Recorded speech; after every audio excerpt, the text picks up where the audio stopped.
Already delved into my custom tactics and in general why the 4-2-2 is one of the best formations in FIFA 22, especially post-patch, and I've demonstrated this, lads, in my results. I've qualified for FGS 3 with the 4-2-2 and an RTG squad, so they work. However, very effective ultra attacking formation, which is also a more attacking version of the 4-2-2, is the 4-2-4.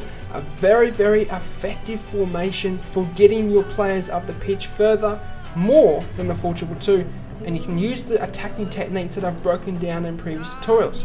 I'm about to break down the custom tactics and player instructions for this formation. Griezmann, 3 men around him to somehow find some space. Ronaldo, fantastic, opening the drive back. He's made himself the tiniest bit of space.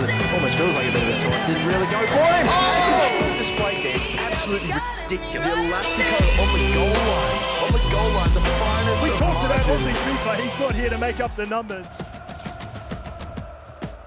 Now, in terms of my actual custom tactics setup, you guys might want to have the 4-2-4 on the ultra attacking setup, but I have my regular formation on ultra attacking. I then have my actual ultra attacking formation setup, custom tactics, the 4-2-4 on my attacking setup. Basically, I'm about to run through this with you guys. So the 4-2-4, 4 attackers, 2 midfielders, 4 defenders. A very overpowered formation if you're wanting to get into a game. I'm going to switch these around. Messi on the right wing and Mbappe into the right striker formation, and then of course Neymar is going to be on the left wing position. Now, in terms of instructions, what I have for these guys is I basically will have Mbappe on getting behind, and that is because he's my quickest player. I'm wanting him making runs in behind the defense and getting into those dangerous areas of. With Icardi though, I have him on mixed, and that's because I like him showing for the ball, giving me myself a passing option when I'm building up the attack. In terms of Neymar and Messi though, they're unbalanced,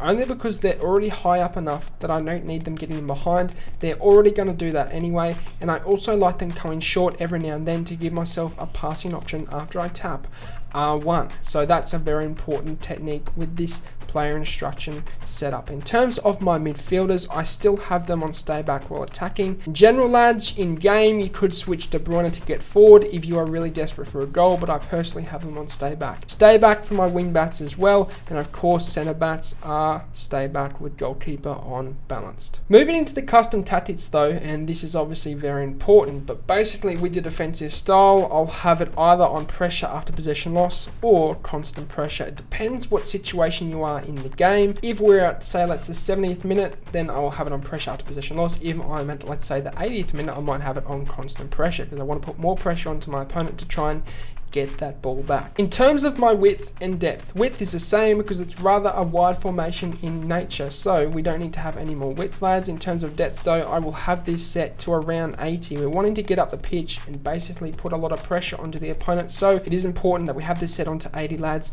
so we can be further up and obviously manually switching to our attackers and to our midfielders to pressure him and suffocate him in his own half. In terms of my offense, I have this set onto fast build up and forward run. Reason being is I want my players getting up the pitch as quick as they can and as far as they can, because obviously we're behind, lads. We need our players getting forward, and in this situation, lads, we need them making forward runs. We need them getting up the pitch quick. So I have these two settings for that reason. I want the AI pushing up as far as I can go. In terms of width, again, it's on 55. We don't need to have this too wide because it's already a wide formation in nature. But the way I'm playing, similar to the 4-2-2, as I mentioned before, is I'm keeping the ball in the wing a lot. I'm then taking it into the middle where the space is opened up, and basically I am then finding the gaps and scoring goals. Players in the bots I have set to around 8, 9 or 10. It really depends what you are feeling and what situation, what minute you're in. I usually have it set around 8 or 9 so that I don't have too many players forward, because this is important, lads, to not obviously overcommitting with your players as they're getting forward. And in general, if I'm in like the 85th minute, I might do the mats. I might do 10 and I'll get as many players forward as I can get. In terms of corners, lads, it's on mats, it's on 5. On free kicks, again, is on mats. I want players getting forward. I want them getting into the bots, and the best way of doing this is having these on mat. That is the formation rundown and custom tactics for you guys. I hope you did enjoy it. It's a very effective attacking formation in FIFA 22, especially if you're trying to get into a game. And in general, I'm using this along with the 4-2-2.